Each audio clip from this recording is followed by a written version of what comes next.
Hi kids! Are you ready to learn more of your ABCs? Today, we're going to learn 5 amazing letters, F, G, H, I, and J. Let's go! Letter F. F for fish. Repeat after me, F, fish.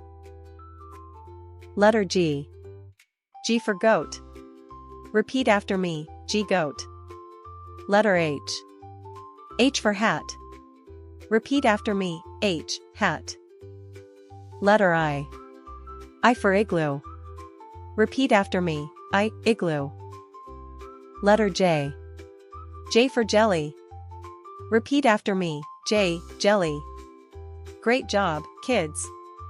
You just learned the letters F, G, H, I, and J. Say them with me one more time. F, G, H, I, J. F is for fish, flying so free. F is the sound, come say it with me. G is for goat, climbing so high. G says G, give it a try.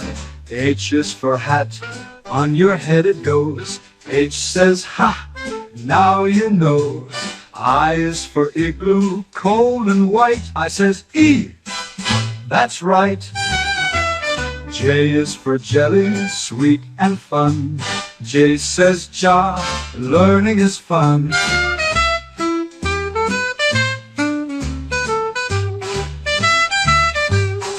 F is for fish, flying so free. F is the sound, come say it with me. G is for goat, climbing so high. G says G, give it a try. H is for hat, on your head it goes. H says ha, now you know. I is for igloo, cold and white. I says E, that's right. J is for jelly, sweet and fun. J says ja, learning is fun.